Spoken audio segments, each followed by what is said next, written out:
Halo guys, jadi kali ini saya dan teman-teman mau membuat video presentasi nih. Nah, video kali ini yaitu di mata kuliah Teori Portofolio dan Analisis Investasi. Nah, yang pertama saya ingin memperkenalkan nih nama-nama kelompok saya. Yang pertama, Arisa Putra 19105 sebagai moderator saya sendiri. Selanjutnya ada Muhammad Akbar NPM 171. Next ada Linda Lismawati 19105, Gusti Hanisa 19125, Fatihah Ulpas 19131, Nisa Aropas 19134, dan yang terakhir Rika Rohim 19143. Nah, untuk presentasinya akan disampaikan oleh teman-teman saya. Next video ya.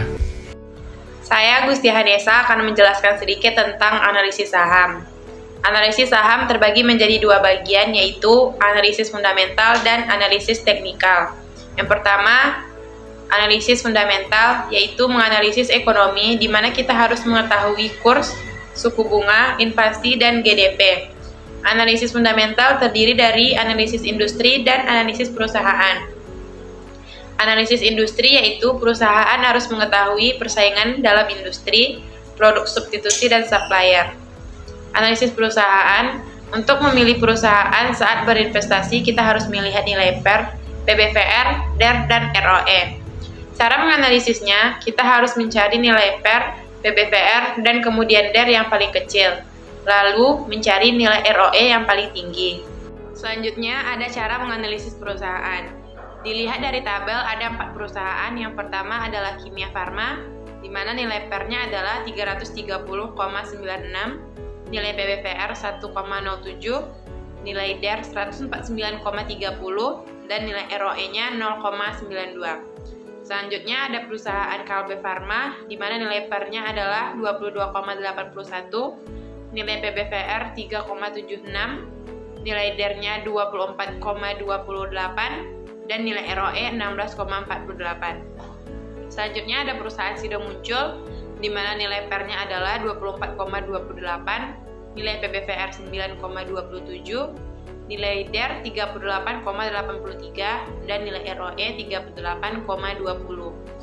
Dan yang terakhir ada perusahaan Indofarma, di mana nilai PER-nya adalah min 15,29, nilai PBVR 6,85, nilai DER 321,46, dan nilai ROE-nya adalah min 44,80. Jika dilihat dari tabel tersebut, perusahaan Kabel Farma memiliki nilai PER, PBVR, dan DER yang rendah, dan memiliki nilai ROE yang cukup tinggi dibandingkan dengan perusahaan yang lainnya. Selanjutnya, kita akan membahas sedikit sejarah tentang perusahaan Kalbe Farma. Kalbe didirikan pada tanggal 10 September tahun 1966 oleh 6 bersaudara dengan melakukan usaha dimulai di sebuah garasi di kawasan Jakarta Utara. Kalbe Farma didirikan oleh Dr. Benjamin Setiawan dan F. Bing Arianto, serta didukung oleh 4 saudara lainnya. Anak perusahaan PT Kalbe Farma terdiri dari Kalbe Nutritional, Ensevel Putra Mega Trading, dan Bintang Tejo. Selanjutnya kita akan membahas tentang analisis teknikal yang akan dijelaskan oleh teman-teman saya. Baik, terima kasih moderator. Candle merah. Candle merah artinya harga saham hari ini turun. Sedangkan candle hijau artinya harga saham hari ini naik. Untuk mengetahui naik atau turunnya harga saham, kita harus menghubungkan dengan volume. Saya Fatihah Ulfadalimunte akan menjelaskan bagian moving average. Jadi tujuan moving average ini untuk mengetahui sinyal menjual atau membeli saham. Dan kita akan mengaitkannya dengan garis golden cross dan dead cross. Jadi di moving average ini ada 3 garis. Yang pertama garis hari ke-10 berwarna biru, kemudian garis kedua hari ke-20 berwarna merah, dan garis hari ke-50 berwarna kuning. Jadi untuk mengetahui apakah garis ini mengalami golden cross atau dead cross-nya, kita lihat apabila garis 50 memotong ke atas, yaitu garis 10.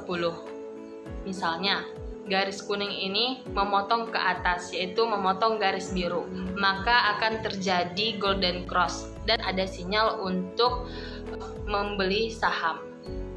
Sementara untuk mengetahui apakah saham sedang mengalami dead cross, yaitu kita lihat apabila garis ke-10 memotong ke bawah, yaitu garis kuning, garis hari ke-50. Kita lihat apabila garis biru ini memotong garis kuning ke bawah, maka saham tersebut mengalami dead cross. Jadi ada sinyal untuk menjual saham. Baiklah, di sini saya akan menjelaskan bagian RSI. RSI ini dilihat dari garis 30 dan 70. Sinyal untuk melihat atau mengkonfirmasi minat beli. Jika garis RSI-nya melewati garis 70, maka disebut jenuh beli, berarti ada sinyal untuk menjual. Sedangkan jika garis RSI-nya menyentuh garis 30, disebut dengan jenuh jual, berarti ada sinyal untuk membeli. Baiklah, di sini saya akan menjelaskan tentang Bollinger Band. Jika candle menyentuh garis atas Bollinger Band, maka saham mengalami penurunan dan ada sinyal untuk membeli. Dan jika candle menyentuh garis bawah Bollinger Band, maka saham mengalami kenaikan dan ada sinyal untuk menjual. Baiklah, saya akan menjelaskan poin yang terakhir, yaitu tentang MACD. Jika garis biru memotong ke bawah, maka MACD mengalami golden cross dan ada sinyal untuk menjual saham. Sedangkan jika garis merah memotong ke atas, maka MACD mengalami dead cross dan ada sinyal untuk membeli saham. Terima kasih, saya kembalikan ke moderator. Nah, jadi itulah video hasil presentasi kelompok kami. Kami ucapkan terima kasih. Kami mohon maaf atas kesalahan. Dadah.